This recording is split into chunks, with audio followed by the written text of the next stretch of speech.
How to cover a cake in fondant. Start with a fully prepped buttercream cake that has been chilled. Measure the sides and the top so you know how wide you have to roll your fondant.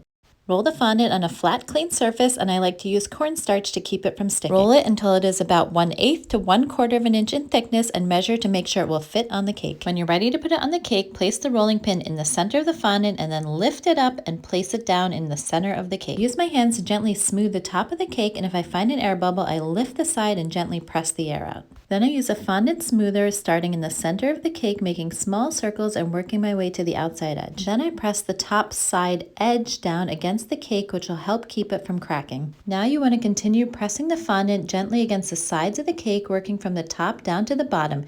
You don't want to push too hard or stretch the fondant too much or else it will rip. Whenever there's a wrinkle in the fondant, you want to gently lift it up away from the cake and then push it back down with your hands.